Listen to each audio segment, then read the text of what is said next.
Did it really try to start another song? That's just doing me dirty, man. Knocked over some headphones.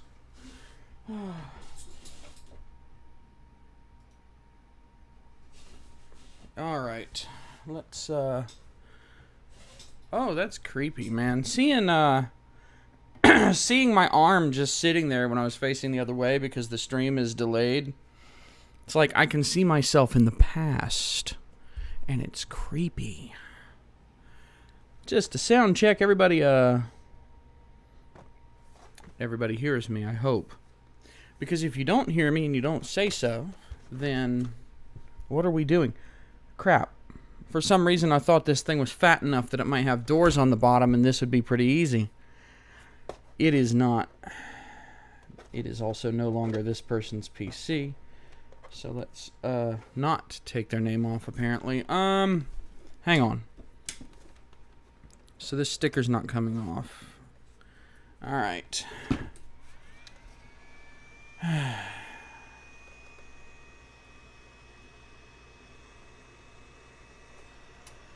Alright, here's how we deal with thermal stickers that won't come off.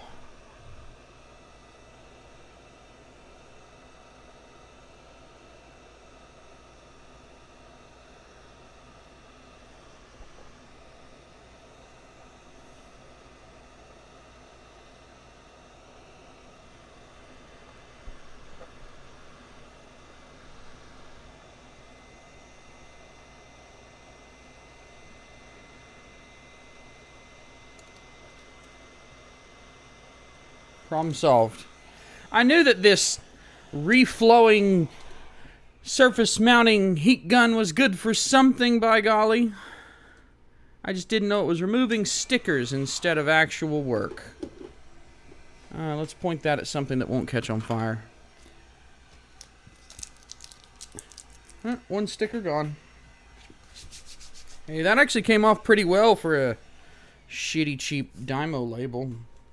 Dymo knockoff label. Dymo and their stupid DRM can go straight to hell, by the way. I'm glad I got a label writer. What the hell do I have? 450 Turbo over a decade ago, and I'm never buying another one of their products because of their paper DRM. If you want more information on that, you can go watch Louis Rossman complain about it in depth, because he actually prints labels. I don't print that many labels anymore. So what we're doing here is this person has had this Toshiba. The BIOS date is 2014, and I'm willing to bet it's never been updated. So they actually bought this through my store when I had a store, and I was in the same plaza right beside them. Which, you know, I mean, we're talking 7 years ago, 8 years ago. So they've had this for a long time, and I've upgraded it with an SSD. But it's time. It is time. She was lamenting today that she's worried about it purely because of how old it is. The keyboard keys, she says, have started to stick a bit. And everything is kind of shiny, which I'll show you in just a minute. But you really know that someone does real work with their PC if the touchpad and keyboard keys are shiny, or, you know, the letters are wearing off, the paint's wearing off. If it's an old laptop and you see the silver paint on the touchpad has worn off to white, that's usually because they used the crap out of it. You can also tell when someone just browses versus actually types stuff for, you know, real useful purposes.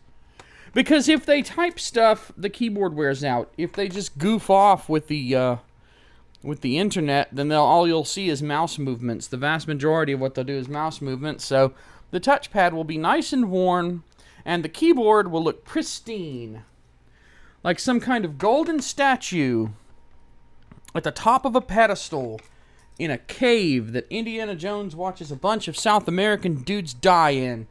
You know, the usual. Just another day at the office. Okay. Always miss one screw. See, I never take screws out in any semblance of order. It's basically become shotgun. Just grab them. Grab all the little bastards. Alright, it has to be pulled apart. I wonder if I can pry it with my gross fingernails or if I have to... Nope, I have to be civilized and use a pry tool to pry it. Alright, well, that's the extent of my civilization right there. Actually, I probably could have just pulled at this hinge. Yep. Cracky, cracky. Come on, come apart. Come apart. Did I miss any? No, I don't think so. It's just really, really tight. Okay. Poor computer. Let's get this SSD out of here. Look at this.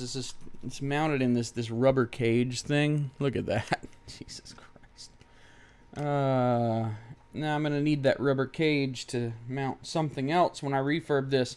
I'm buying this computer off of her and refurbishing it so that someone who needs a cheapie can get a cheapie.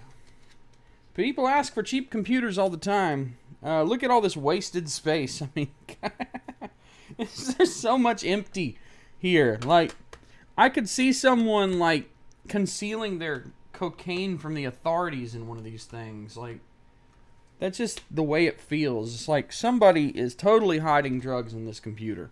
Okay, so all we're really going in there to do right now is harvest the SSD upgrade that I did before. So let's put it back together because I hate myself. I'm not refurbishing it right now. I'm just not interested in doing that right now. I have other jobs I have to take care of. I've been doing a lot of PC repair work lately. It's been pretty hectic. I've also been trying to clean house a bit, get rid of trash around here. Old computer parts I don't need, you know. I practice the time-honored tradition of bin-based organization. That's where I have things lying around for whatever reason, be they salvage parts, flash drives that I just accumulate for whatever reason, and I organize them by throwing them in one of several large plastic bins and forgetting that they exist. So, over time, it becomes very difficult to find any of these things again when you actually think that you need them. And you tend to accumulate lots of bins full of nothing. So, what I've been doing is pulling bins off shelves and taking those bins out onto a table. You can't see it, but it's behind me. And sorting through everything, throwing away a remarkable amount of crap. One of the things I did recently, since I do all these SSD upgrades, is I get a lot of hard drives. And boy, do I mean a lot of hard drives. So, if you saw one of my videos recently about where I took the piles of hard drives I had and built a computer to work with them, you'll know that I have gone through all my hard drives. Every hard drive that is stored away in a hard drive storage bin is 100% guaranteed to be a working drive that isn't defective, blah, blah, blah. Tested, zeroed, so no data's left on them for people to steal, and ready for reuse. So I just have huge bins full of hard drives. Oh, well, not huge, but I would probably have 40 or 50 drives at this point, just lying around, even after throwing away the bad ones. Most of them ranging from 500 to 1,000 gigabytes. I did have one 2 terabyte, but I used it for something recently, not in a computer, just to hand someone a temporary drive. So yeah, this doesn't need to continue to be on. I hate putting these things back together. Like, taking all the screws out is fine, but it's always harder to put it back together than it is to take it apart. It's kind of like mountain climbing, how they say it's always more dangerous to come down off of Mount Everest, for example, than it is to go up it. Because you're a lot more likely to slip when you're moving down and end up as one of the bodies off to the side of the path that no one can ever recover due to the conditions up there. No joke, if you die during a Mount Everest expedition, your body will remain there for a very, very long time and probably not even decompose. Scary stuff, dude. Anyway, let's get this lady moved into this Dell. She is going to be real happy with this. This is the computer that I bought off of someone else. It's quiet chat today. Huh. You guys don't have much to say, I guess. And that's okay. I'm okay with that. But, I bought this computer off of a customer.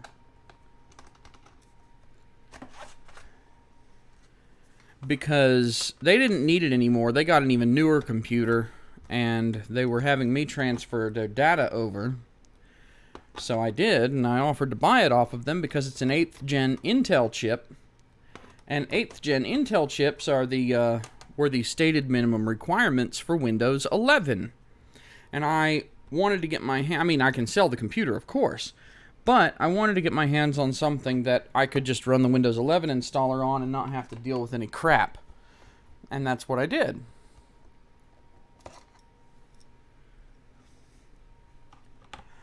But I don't have an actual use for it. I really just got it so I could put Windows 11 on a supported piece of hardware, because there's no way in hell that I'm putting Windows 11 on my good computers. My gaming laptop, my desktops, there's no way in hell you're going to see me put Windows 11 on any of that.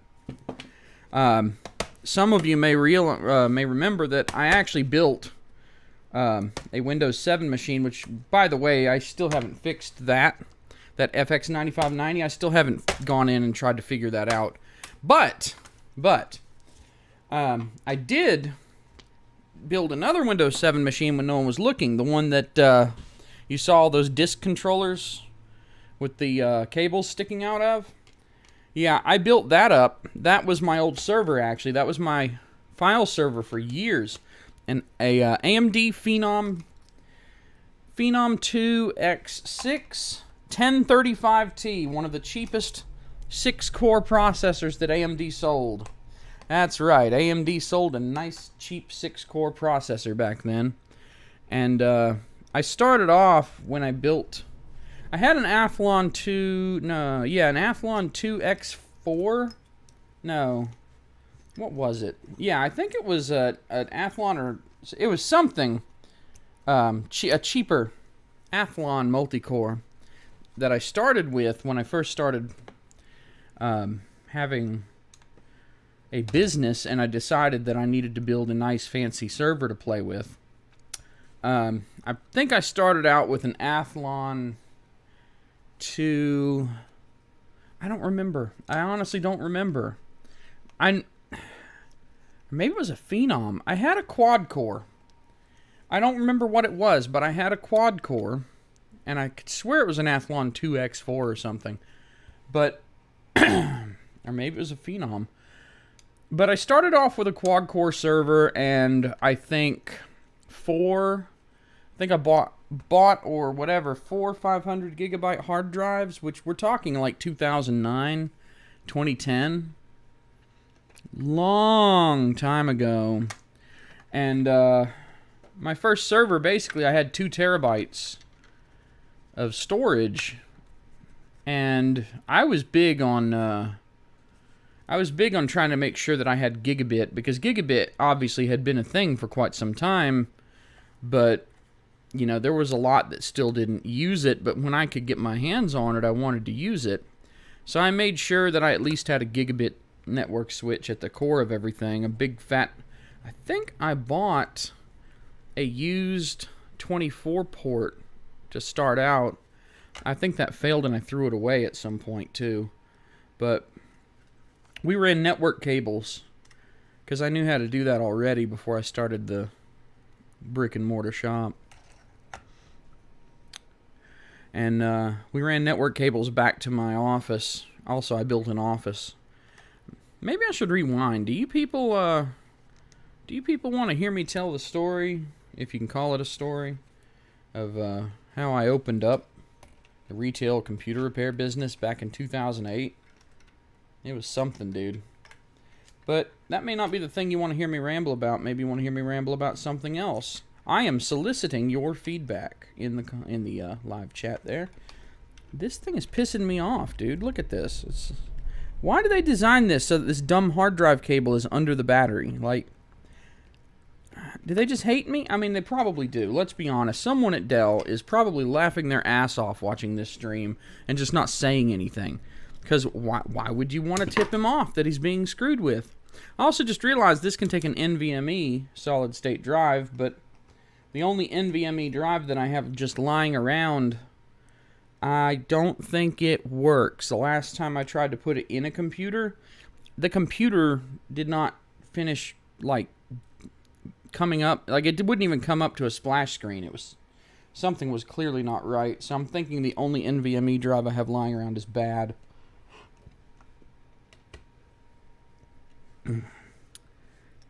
Man, several of you have had Toshibas, eh? Man, I'll tell you what. Back in the 2000s and the early 2010s, Toshiba is what I told people to get. I mean, I was really happy with their hardware. Especially in the 2000s. Toshiba was the thing for me, man. And I don't usually do brand loyalty, but back then, I noticed that Toshiba just in general seemed to be far more pleasant to deal with than a lot of others. Of particular note, IBM. I don't understand why people worshipped frickin' IBM. It never made any sense to me. This thing has 12 gigs of RAM, man. She's gonna be sitting pretty with this friggin' thing, and I'm pretty sure it's an 8th gen i5 or i7. I think it's an i7. It's a ULV chip, but it's still 8th gen. I mean, yeah. Okay. You noticed I checked the hinges, didn't you? So anyway, I kind of forgot what I was saying. So, the general tale, I mean, a lot happened, but of not much interest. But the general tale of how I came to run a PC repair business is I had... Oops. Hang on. I might need to go get an AC adapter for this computer so I can turn it on and install drivers. Okay, yeah, the IBM thing first. I hated IBM, and the reason I hated IBM in the 2000s, before Lenovo bought them, I had very good reasons for hating IBM. So those are the CD drive screws. Okay. Their computers were temperamental. The BIOSes on those computers were awful.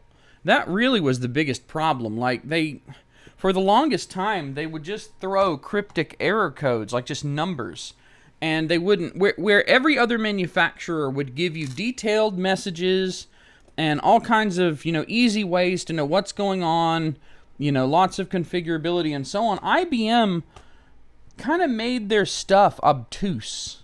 Like, they went out of their way to just not make it easy for you to deal with crap. And I don't even remember all the specifics, but the only good thing I can think of off the top of my head was some of the keyboard replacements were really easy, but it's been a while. I can't remember exactly why I hate IBM anymore, but I just found their computers to be obnoxious for a variety of reasons, and I didn't like them. But everybody else friggin' loved them, and I don't understand it. I just don't. I don't get it. I don't see what other people saw.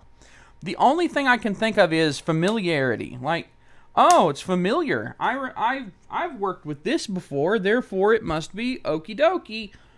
But it's not. It's trash. It's not. They're not good computers. Those, like... And in a corporate environment, I know that IBM was real good about always offering parts to end users to repair computers. Any field replaceable unit, or FRU, as they coined it, you could order from them and replace. I'm going to go get an AC adapter. I'll be right back. Hang on.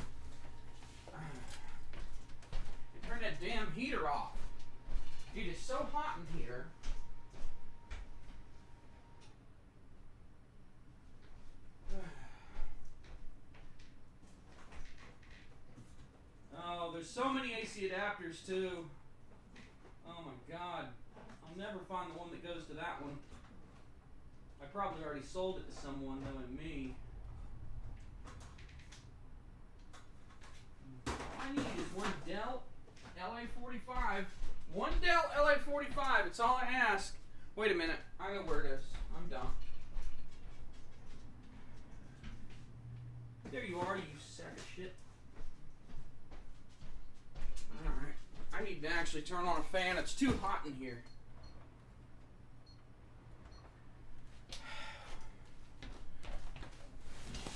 There we go. One brand new Dell LA45 replacement adapter.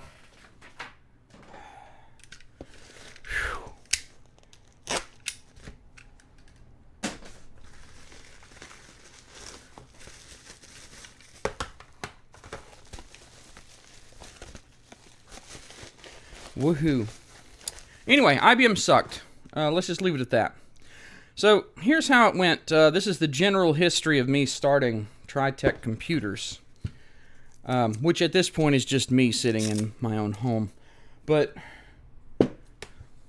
I actually had at one point up to 5 people working for me, but obviously it didn't start out that way. What I did, shall we say professionally, before I did computer work professionally, was deliver pizzas. Now, we're talking mid-2000s. We're talking early to mid-2000s, so I guess this isn't mine anymore. So it's not like I was delivering pizzas 5 years ago. I was much younger, much less experienced, much more socially awkward. Like, I can't even explain it to you. It was that bad. But I was really good at finding addresses. I had a map book because at one point I used to also install cable, as in TV cable. So I was really good at finding addresses already, and I delivered pizza for 4 years, I think, 3.5, 4 years, something like that. It's been so long, I kind of don't remember.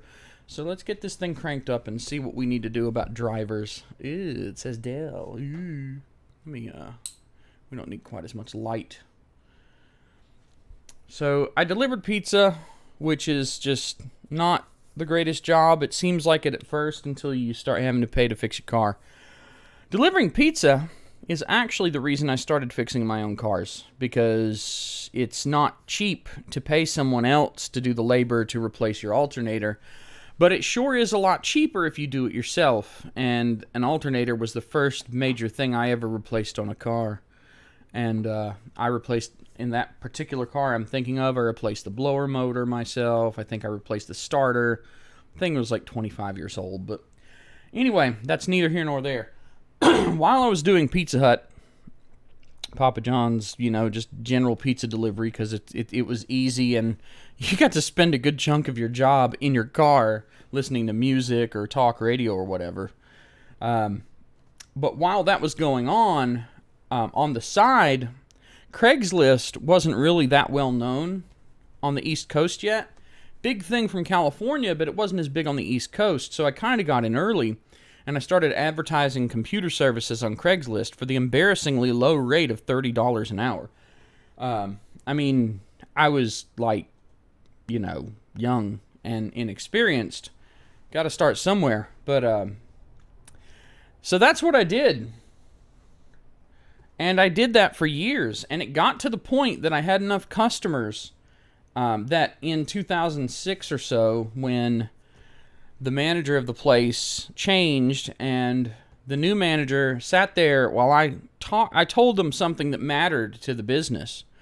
Like, it was actually important. Well, and the guy was in front of the computer going through employee records or something. It was actually important. And this absolute dickhead, this piece of drunk trash, okay?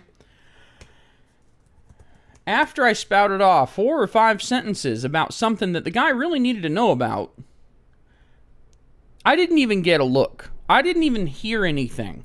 Like, it was as if I had done nothing. That's how he behaved.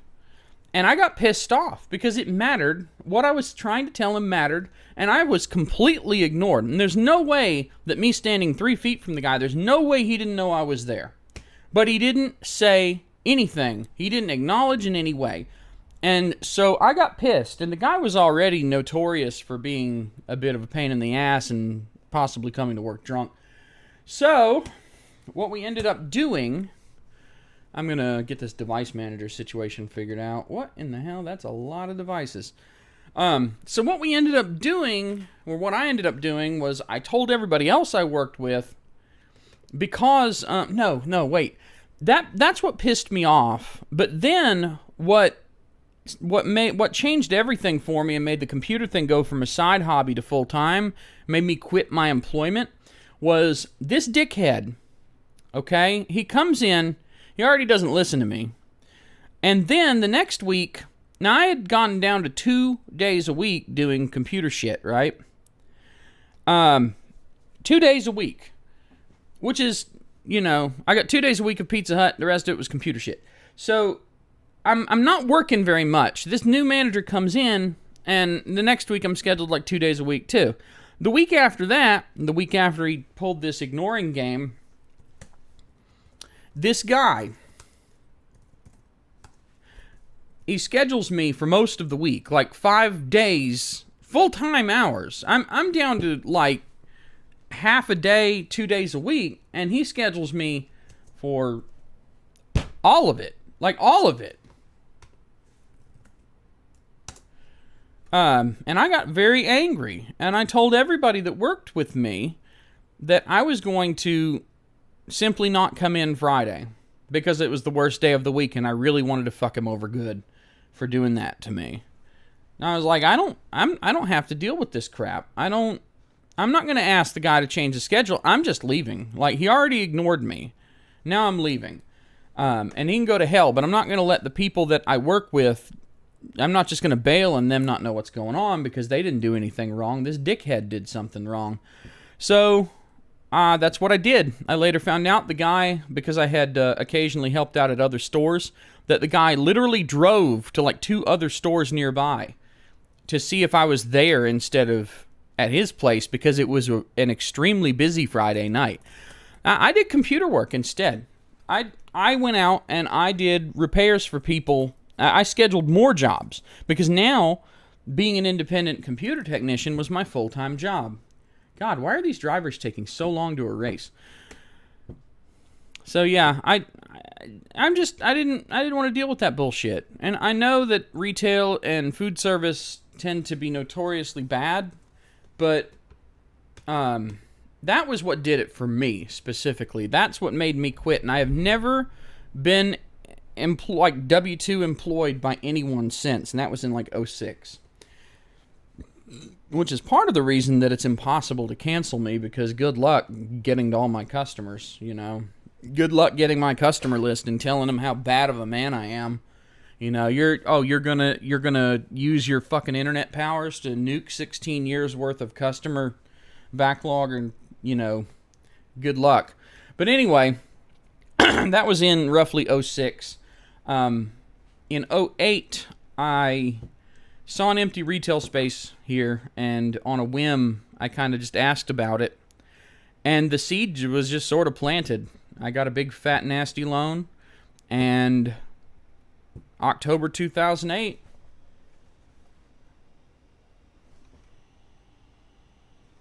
I go in this place.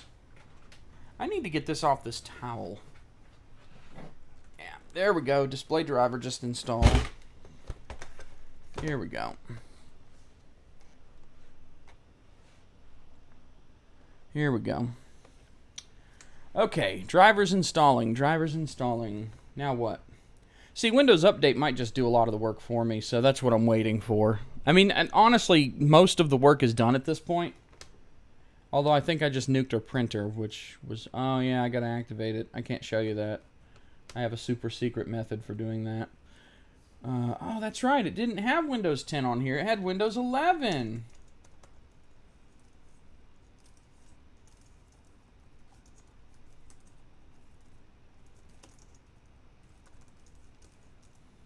this is a pain in the ass. What is that?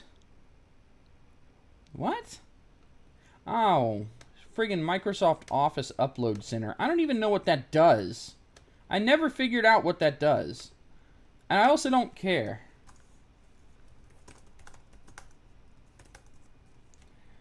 Alright.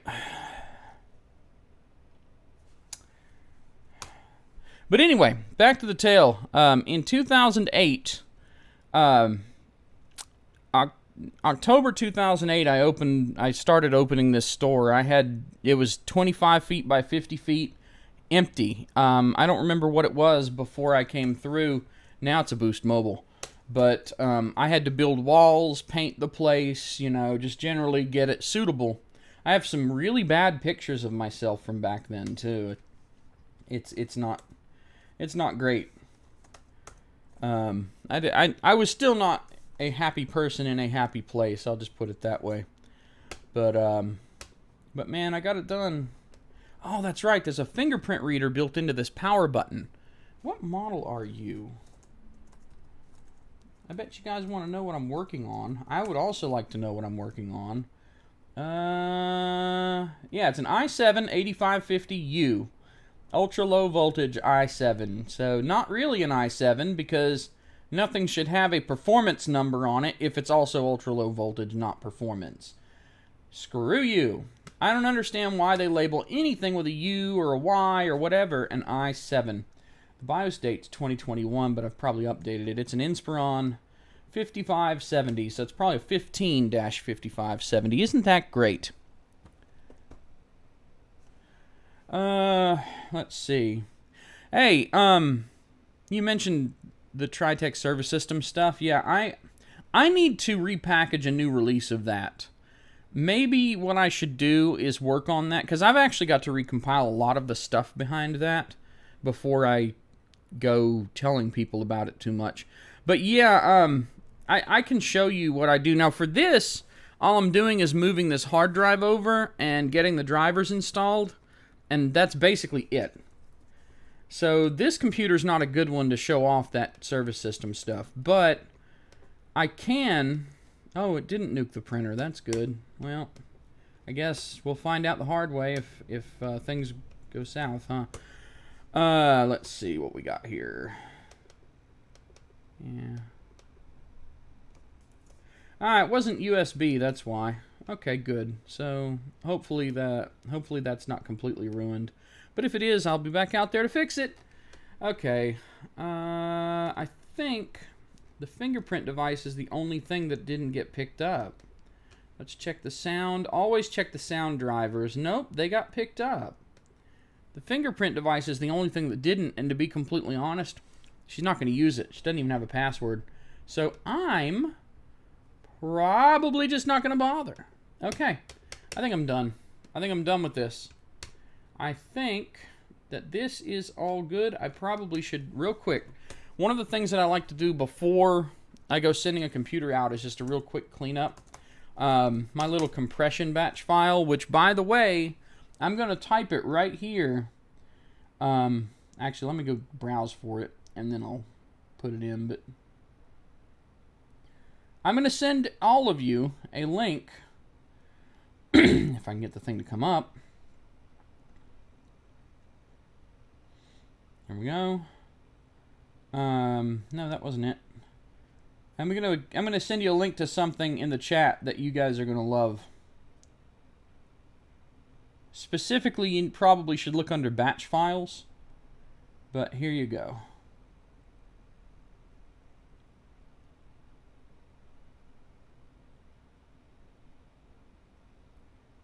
There you go. And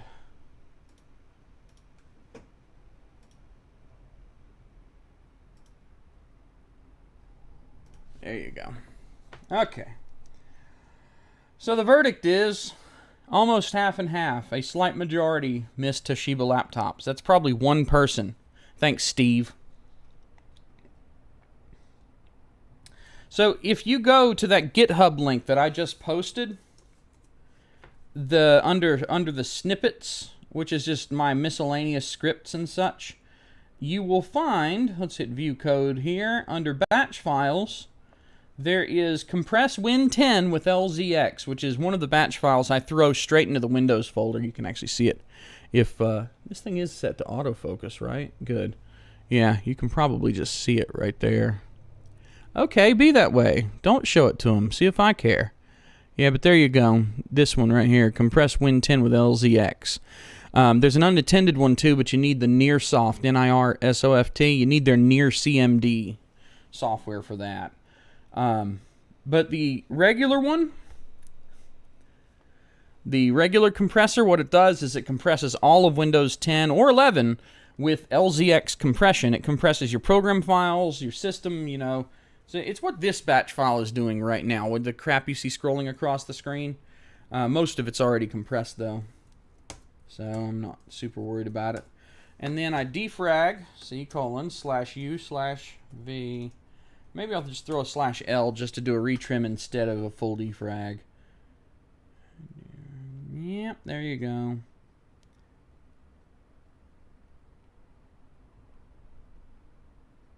There you go. And that trims all the empty space for fun. I do it for fun. And that's the end of it. I'm just going to shut it down. I'm going to shut it down, and she's going to come by in an hour or so. You're not shut down, are you? Oh, it has a backlit keyboard. She didn't have a backlit keyboard. Oh, that's, yeah. Yeah. Yeah, boy. Okay, now I just got to figure out how much money I want to take from her. I mean, charge her. Anyway, let me fix this up real quick. There you go, big boy. All right. You know, it just occurred to me I probably will want this light back on now. Boom. Okay. So, to sort of finish up the tale of how I got started with a retail store, I opened up I went in October of 2008. I go in here to this big empty retail space where there's nothing. And it's just an empty, it's like do whatever you want. But that was the problem, is that it was do whatever you want. So I built these walls. As you come in, I built 2 walls and then a hallway coming down them, basically to discourage people from coming back like into the work area. But I didn't have a door over anything at first. We added a door later. And glasses are a little dirty. But when I was building this place, like I had to build walls, anchor them to the floor, put sheetrock up, the whole works. I spent a month just getting the place open, because it was just me and my wife at the time, who was only somewhat helpful, to be honest. But you know, I did the bulk of the work. She mostly just sat there freaking out about what if it doesn't work out. So that kind of sucked. But I did occasionally have other people help me out, and after almost a month, I was able to open up, after already paying a whopping month worth of rent. And I spent, let's see, at the time I was going to community college, so I dropped out of that to do this, and I spent probably a couple of weeks, even though I had an apartment somewhere else, I think I spent 2 weeks sleeping on the floor, on the concrete floor, on top of a queen-size air mattress that would deflate overnight because it would get cold and the air wouldn't be as, it would be more dense, so it would shrink. So, of course, I weighed 100 pounds less back then, so that was helpful. But yeah, an air mattress that deflates in the middle of the night, cold floor, you name it. It was basically my life, and that's kind of the way that something like that has to be. You have to make it your life. You have to bail on everything else. And for the first month that it was open, I got to listen to the wife complain and freak out. It's the reason she's not my wife anymore. About how, you know, nobody's coming in. Oh my God, this isn't working. Keep in mind that I have a grand opening banner that's 12 feet wide strung up. I have a flashing open sign in the window now. I'm in a plaza on the side of a 4-lane highway. And I'm right beside a pizza place. Huh. Who'd have guessed? There is no way that people won't come in. The location was advertising all by itself. Plus, of course, I told people that I had the place now. And I also eventually hired a guy from high school to help me out because business grew rapidly. But for the first month, not many people came because it's a new place. Nobody really knew what it was, never heard of it. But a lot of people went to Domino's next door and got pizza and saw this place. And people will just walk in and ask you, hey, what's going on here? And I mean, within a couple months, I was to the point I already had to hire someone. So yeah, if you offer a service that is needed in a place where people can see you, they will come. It's sort of a Field of Dreams thing, I guess. But that's what happened. So anyway, I need to do other things. So I'm going to bail. But what you got here? I can't see. Look, I need glasses. I can see, I just don't want to. All right, everyone. If there's something else that you want me to talk about, or if you have any questions, throw them in the chat now. Otherwise, I'm going to cut the stream. Keep in mind, there's about a 30-second delay between when I see what you type and respond to it, or when you type it and when I see it. So, let me know. Hey, you mentioned RGB gaming keyboards, mechanical ones. Oh, I can't bring it over here. But yeah, that's what I've got too. I've got Razer. I hate that the stupid Razer thing triggers Windows 10 to try and install the Razer software. So I installed it and then immediately removed all the auto run entries and disabled the service. Because I don't care about flashing patterns and they're not stable anyway. I would never buy another Razer product. But I do like the Razer. What do I have? An Ornata V2 keyboard. I have 2 of them actually. Nice palm rests. These are really nice palm rests that magnetically attach to the keyboards. So they're pretty sweet. I got them on sale, I think for 50 or 60 a pop. It was worth it, man. Oh, you like No Step on Snack? Thank you.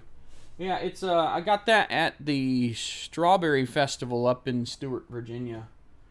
Guy was selling all kinds of flags. I decided that instead of getting like a Rebel flag or a POW MIA flag, I would get No Step on Snack because that aligns a little bit more with what I actually care about. Let's see. You have a laptop that's blue screening after updating from 10 to 11. Now the QR code's not going to give you details. What I would need to know is the stop code that you're seeing. And if it changes between blue screens, the stop 0x whatever, that number is important. Also, if you want to, it's a little complicated, but if you want to, you can it's either going to be under Windows and mini dumps or Windows and memory.dmp, a file called that. If you want to like 7-zip those files or folders and email them to me or Dropbox or Google Drive or whatever them to me, I will do a crash dump analysis for you with WinDBG. So feel free to email that on jody@jodybruchon.com. Not that you can't find my email address on your own. But yeah, if any of you ever if you're ever having blue screen problems and you would like me to do a deeper dive into what caused it, I'm happy. It's very easy and quick for me to do because I have everything set up. It's a little harder for you to do because you'd have to install the software and configure it. But I have the debugging tools and I can run basically a stack trace on your crash dumps. And if you can get them to me, I'll gladly run a trace on them and try to give you an answer for what's going on. Because the stop code tells you generally what happened. Like, if you get a stop code that says, I'm just trying to think, like a stop code, for example, computers, when I change the mode of the hard drive controller from like IDE to AHCI or RAID, if you switch the drive controller mode, a lot of times Windows is set up to not have the driver for drive controllers you didn't have when you set up Windows to run at boot. Like, you have to set drivers to be boot time drivers. And if you don't have the boot time driver for the drive controller in the mode that it's set up to boot, then it doesn't see the hard drive and you get a stop 0x blah blah blah 7, which is inaccessible boot device. And that usually means that it can't find the disk after it loads the early boot drivers, or the boot drivers, and then switches over to the NT kernel. The kernel can't find the disk. It sits there and waits for a while, and then it doesn't see the disk, the GUID or UUID or whatever it is that corresponds to the disk that's supposed to be the system disk. None of the drive controllers are working. Like, I don't see it. Where is it? So it crashes with a stop 7 inaccessible boot device. Hang on a second. I'm going to type something. And keep in mind, what I am typing is, if you have your Windows installation in some kind of alternative place,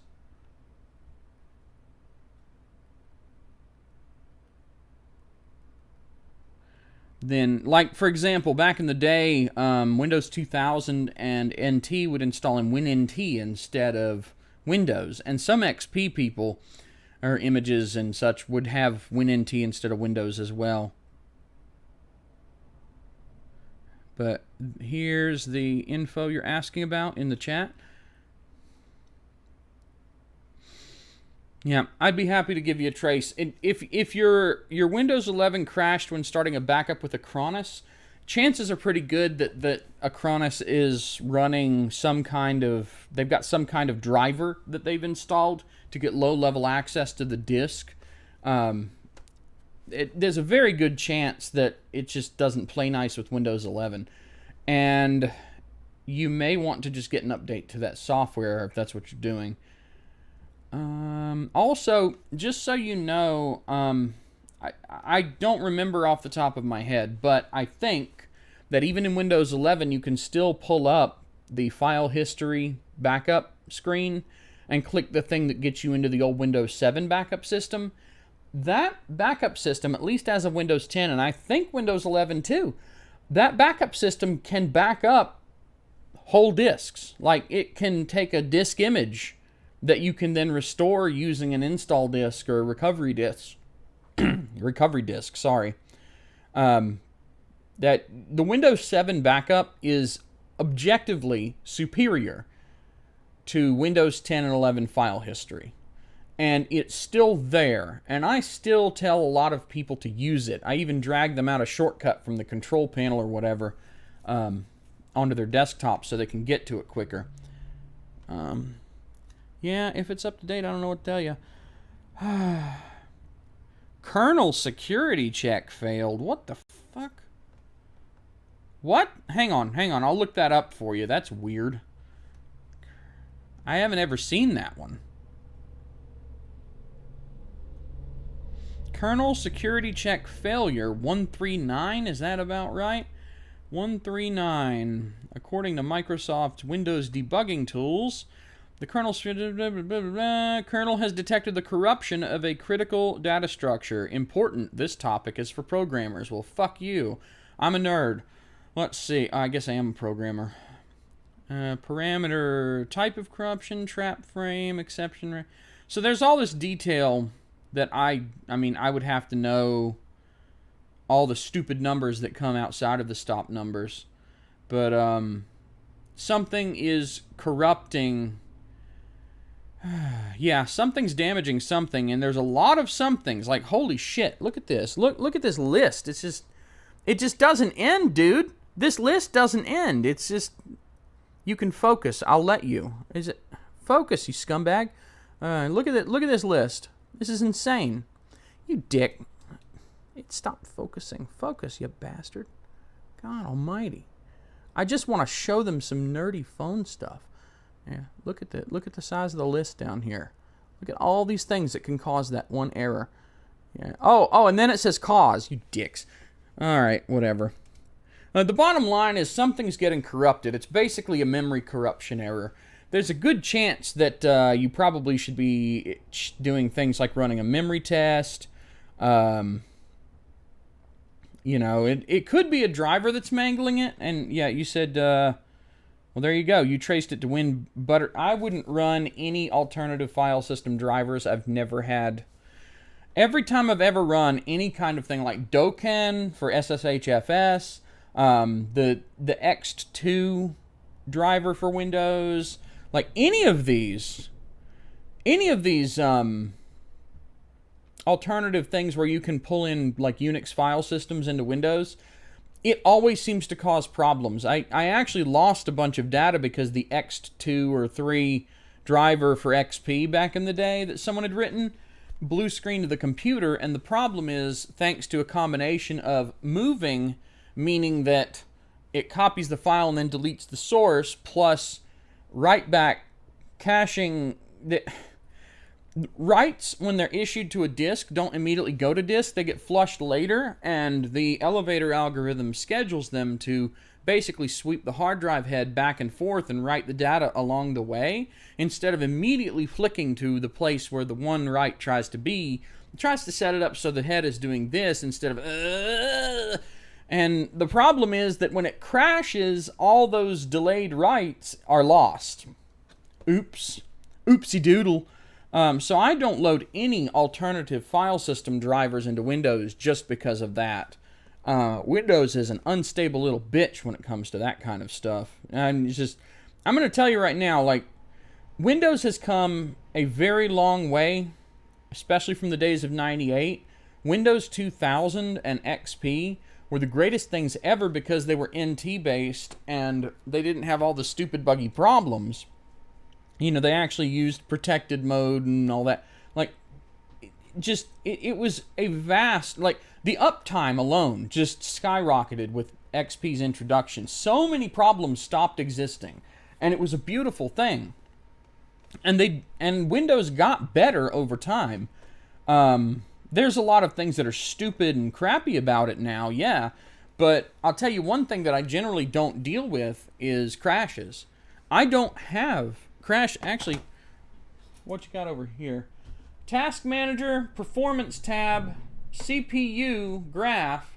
Look at the bottom, uptime. My computer's been up for a week, and I turned it off to add a 10 gigabit card. So before that, I mean, my desktop over here has been up for a couple months at a time. And I know that, like, everybody says Windows is a buggy piece of shit, and it can be. But in general, like, if I can have my computer up for months, that's solid enough for me, man. My Linux servers, now I've had them up for over a year at a time sometimes without being turned off, you know.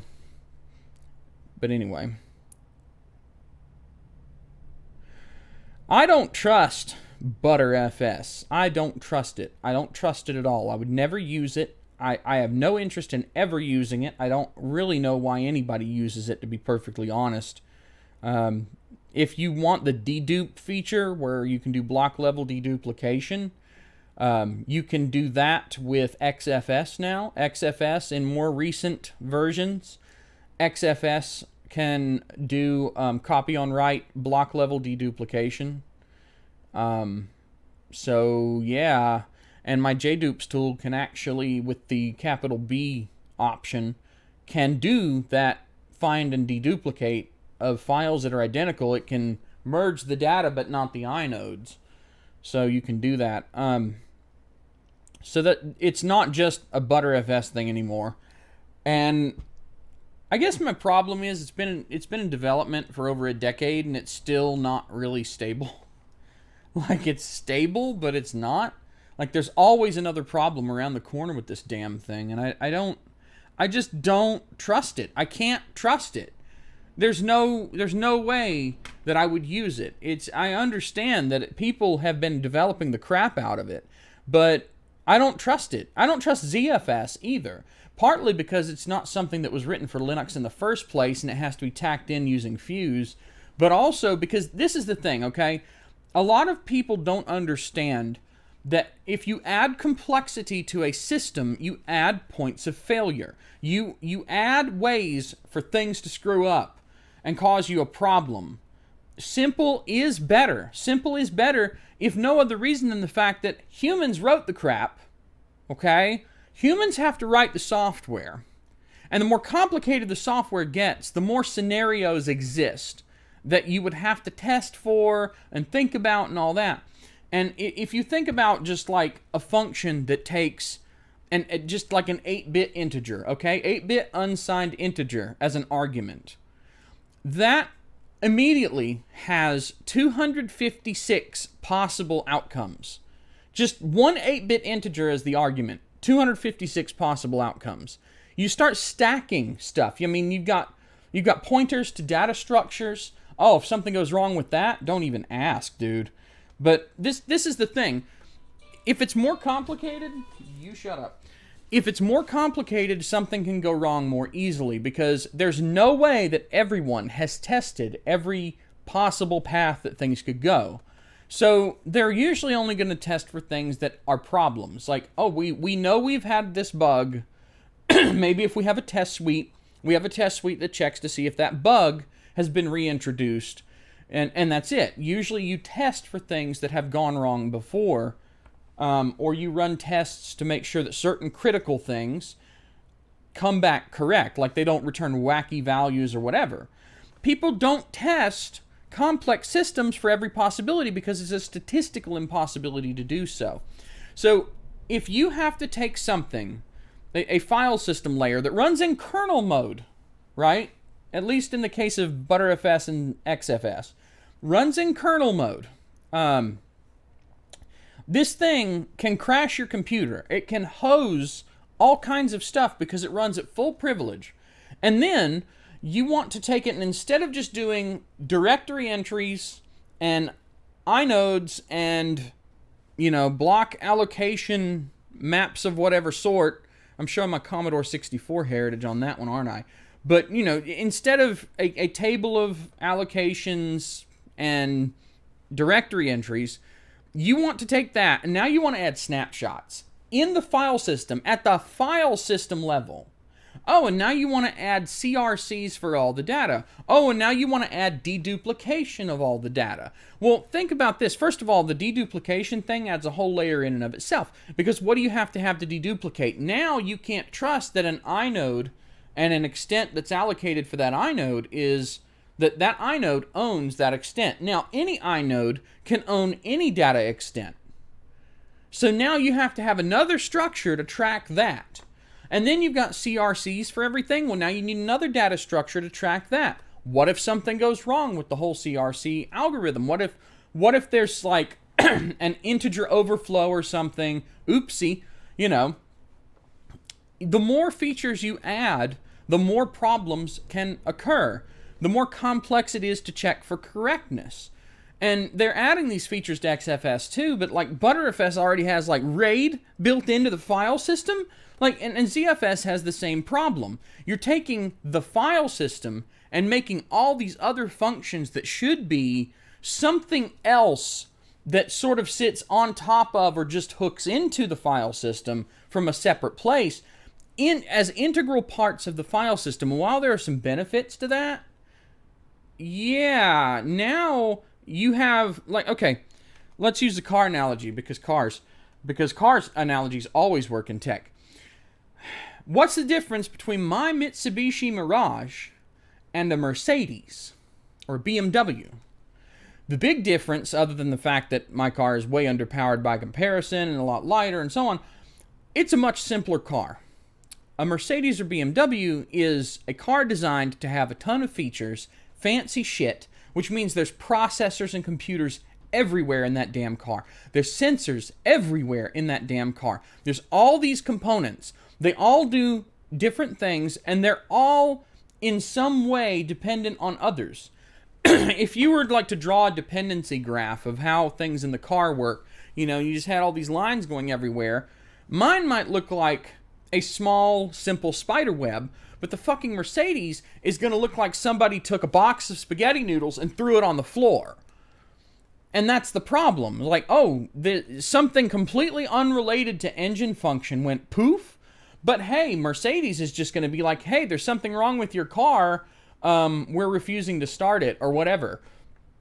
Why? Because it's a complicated system. Oh, we don't want you to try to figure it out. We don't want you to take it to a mechanic. This obscure processor you don't know exists and does God knows what that isn't vital to the core functionality of the vehicle. Oh, that's hosed. So now, just to be on the safe side, we have to shut everything down. Complex systems. That's the problem. The complex system has a lot. It can do a lot of things, but it means it also has a lot of ways to ruin everything. And that's it. That's one of the reasons that people pine for Windows 7 or even Windows XP or 2000. That's one of the reasons that if you take a teenager today and you put them in front of a fully configured Windows 98 machine and you say, okay, do these things, no guidance, they can figure it out pretty quickly. It's usually faster despite being an ancient computer. Then everything is simpler and honestly better organized. In Windows 8, they forced the desktop window manager to always be on. They forced what you called Aero, A-E-R-O, back in the Vista and 7 days. Well, that became mandatory in Windows 8, and if a feature was missing on the video card, they would software emulate it. The problem is now all video drivers either have to offload to the GPU or are inherently slower if it's an older computer that doesn't have that feature. Rather than just not spending any of the compute power doing the dumb video thing in the first place. And I understand the benefits, but this is the reason that things are getting shittier over time as far as reliability, weird behavior, because all this stuff keeps getting added in. Now in Windows 11, they've got all these wacky security things like core isolation. If you go to the internet and type Windows 11 core isolation problem, and you'll see there are so many things that are broken by that. Do you need it? Do I need it?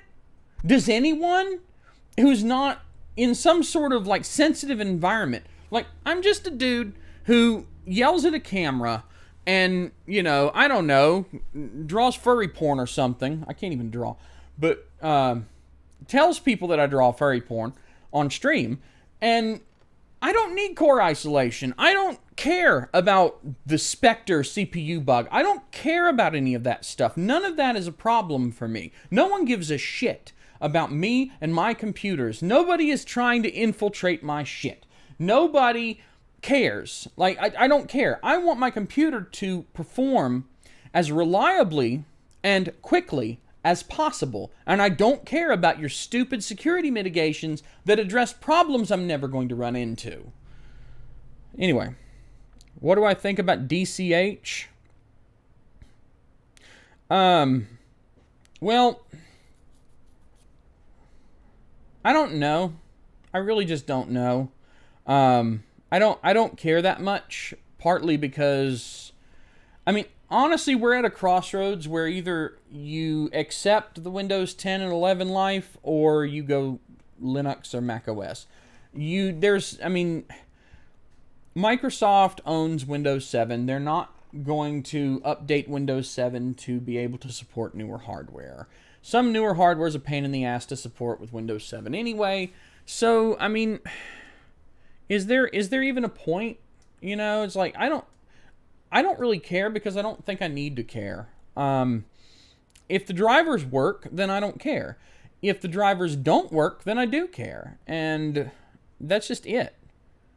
Microsoft says it's supposed to be faster and better than legacy drivers. Maybe it is, maybe it isn't. I don't know. But the truth is, things are getting shittier because there's just too much. There's too much complexity. Firefox, I always recommended Firefox to everyone. The problem is they've made the multi-process model the only way you can use it, which was the problem with Chrome the whole time. Chrome would run separate processes for the tabs that you had running. And when Firefox went multi-process, things got shitty really quick, and I understand that you're trying to do this thing where you isolate pages from one another, and you're trying to prevent a crash of one tab, which shouldn't happen, by the way.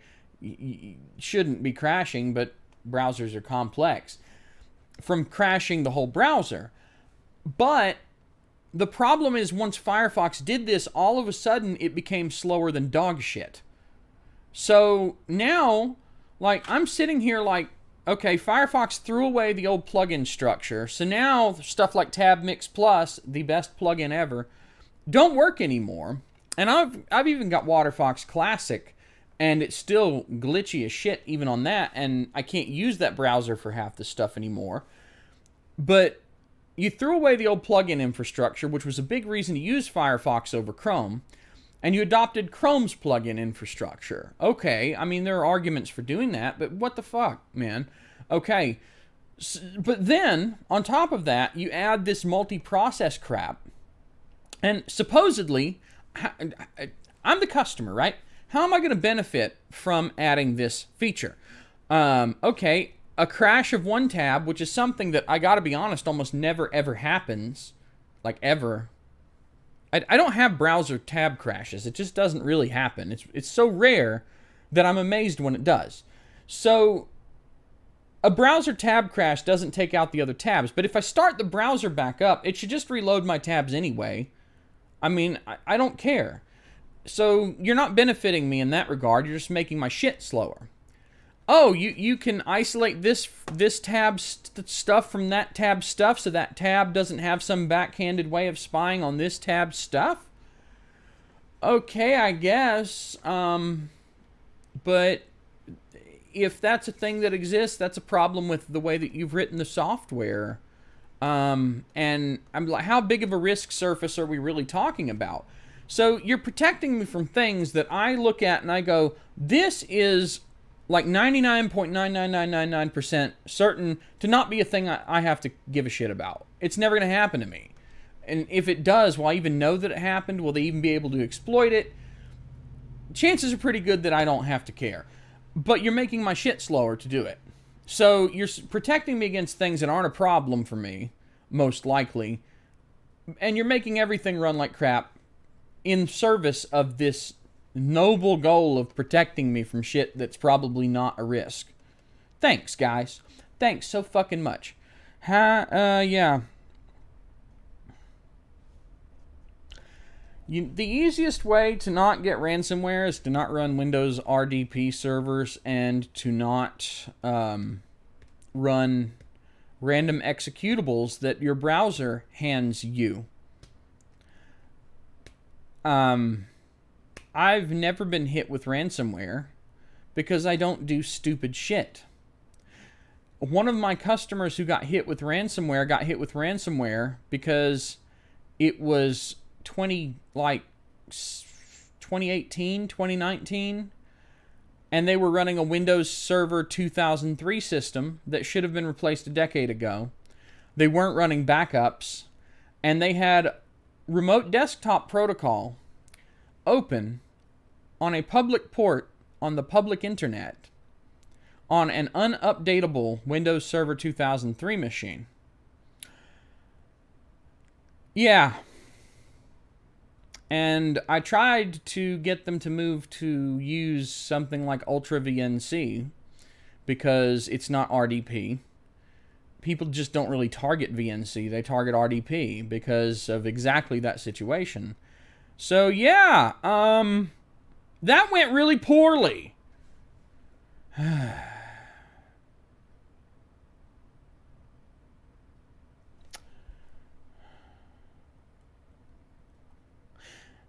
You want my thoughts on game anti-cheats? If your game has an anti-cheat, I'm just not playing it.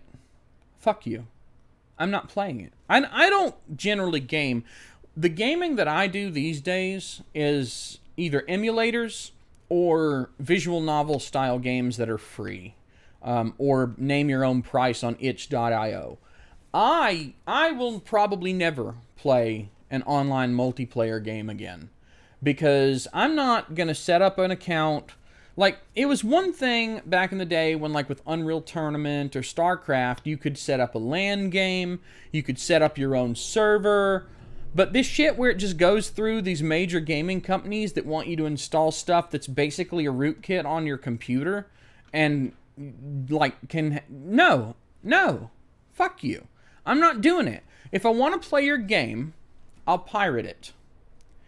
Or I'll just not play it at all, because I don't care. I don't care if someone that I know likes the game. I don't care. That's them. That's their problem. I'm not giving you money to fuck with me. That's what I think about anti-cheats. I understand why they exist, and I don't care. Get your server to not be a piece of shit that accepts stupid inputs. And maybe you won't have that problem, and you won't need to rootkit my computer to enforce your server's problems. And just, no, screw you. I haven't played a modern game in a while. The most recent, like, I think I've said this before, but the most recent games that I can recall playing are Portal 2 and a couple of Senran Kagura games. And I didn't pay for any of that crap. Yeah. Just flying the Jolly Roger. I need to get, like, a pirate flag to hang on that over the other window when I do these streams, don't I? Because that's just it. I'm not interested. I'm not going to buy a new console. Any console after PS2 is dead to me. I will not buy a Switch. I will not buy an Xbox, whatever the fuck the latest iteration is. I won't buy a PlayStation 6 million. I'm not buying a console, period. My PC can do all that shit anyway. I'm not buying a console anymore. I'm not gaming on my phone because phones suck. I'm playing classic games, and that's it. And if I play something newer, it's going to be an offline, single-player game. I don't socialize in games. But I don't socialize in games. I don't care about playing games with someone else, but if I did, I would want to play something that I could play offline with them. Like just here, in this room, couple computers on a LAN, that's all I'd want. That's all I'd want. If it phones home, if it requires me to install some driver level shit, some anti-cheat shit, I'm not doing it. If I have to sign up for an account and pay for stuff, not doing it. Microtransactions, not doing it. DLC, not doing it. If I get a game, I want to own that game. If I don't own that game, I'm not going to get it. I'm not going to pay money to someone else for something that I don't own. And that's the thing. Like, why do I pirate everything? Because I own it if I pirate it. Even if I pay for it, I pirate it. and that's the thing. Like, if you go and you get, like, Windows 10, like, say you pay for it. I've paid for way more Windows 10 licenses than I can even count. Or 7 and 8 and all that too. I've paid for Windows licenses out the ass over time, right? If I go pay for Windows, they still have mandatory software activation. So they screw with me if their server doesn't say that it's okay for me to have it. But I paid for it. It's mine. So I will go pirate it. I will get whatever, KMS emulators, HWID generators, whatever it takes, so that my ability to use what I paid for is not reliant on them deciding I can't use it. Adobe, I paid them. I paid them monthly, $53 a month. I hear it's gone up. For the creative, Creative Cloud. For years, I paid that. It got buggier and buggier, and I got pissed off because before I used CC, I was using CS6, and I pirated CS6. But then I started paying Adobe. I was like, okay, you've got some really interesting stuff compared to CS6. I'll throw some money at you because I see that you seem to genuinely be adding really, really useful features. And over the course of a couple years, I was paying Adobe all this money.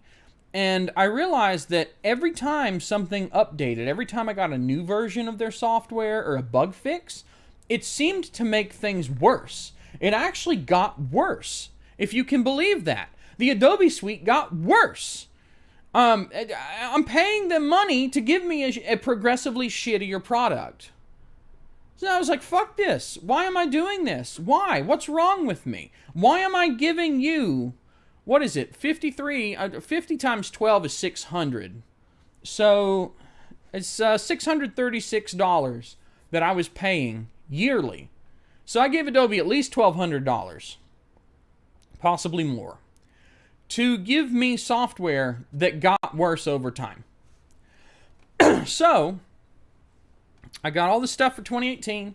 I got all of the stuff to remove the activation from 2018, which was the last version that I had paid for.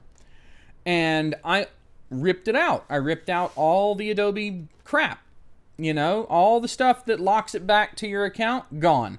And I actually, this is how I discovered that when you disable the licensing checks in the Adobe stuff, it actually makes the Adobe stuff run better. They literally run hundreds of license checks a second. And by license checks, I mean they ask the licensing library, hey, is the license still valid? There are all these hooks that, oh, you want to, like, you know, move an item in the timeline or whatever. Oh, we'll do a quick license check. Once you've moved this object in your video timeline, we'll do a license check. Oh, and you might be in the middle of work and have your license get revoked. I mean, it's entirely possible. So, even if I paid Adobe for the stuff, from that point on, I would still pirate it because the pirated version is functionally superior. It was objectively more responsive. When I found that out, and that Adobe had dumped up their product with all these license checks, and that the pirated version's faster, this is the thing, like, they do all this stuff to keep you from pirating their software, but the thing is, if someone's hacked it to where you can run it, like, if it's pirated, it runs better. Why would you use the paid product as handed to you if the pirated version runs better? You effectively own the pirated version, as in you control it, and they don't control it. You know, why would you not pirate at that point? Why wouldn't you?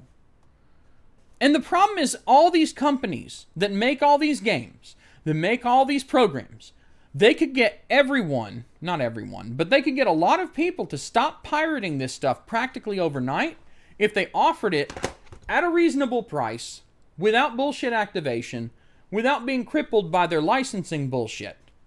If they actually offered non-subscription, you know, purchasable programs that don't require mandatory activation, that aren't slowed down by activation checks, and that are not buggy, that are, I know this is a crazy idea, but bear with me, okay? What if software were actually tested and stable? Oh my God. You know, like it used to be back in, say, the 2000s, when the internet, you could not rely on someone having broadband internet in the 2000s.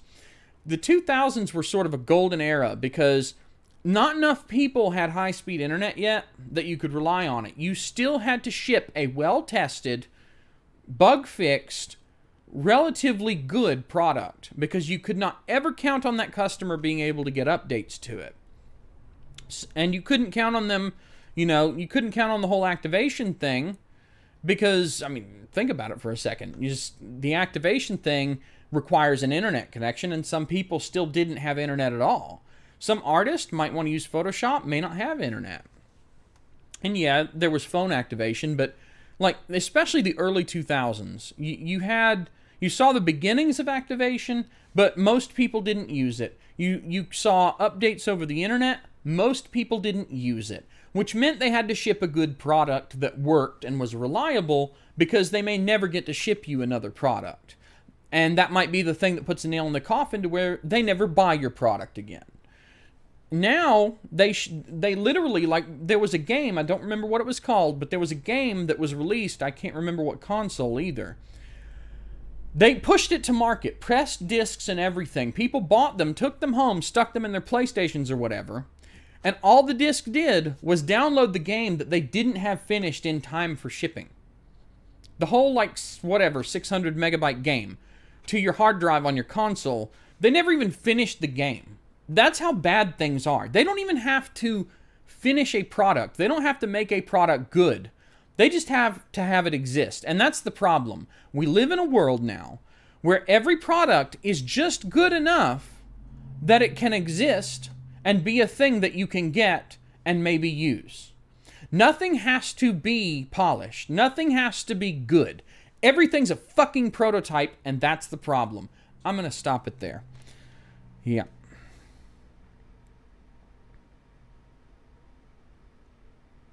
I'm going to go ahead and cut the stream. I have other stuff to do. It's 1 o'clock here, so that lady's going to be here any minute. The phone went off earlier. I got businessy stuff to do. I have people to talk to. I have stuff to do, so I'm going to go. Thanks for watching. You know the deal. Like, comment, subscribe, blah, blah, blah. All like 3 of you that are still here talking to me. I appreciate all of you. And I do have some videos in the works, so make sure your bell's subscribed so you get notifies. I don't know why I'm going to hit the record button on the camera that's not recording, because the thing I need is over here. Stop streaming. Thanks for watching. And happy 2023, my friends.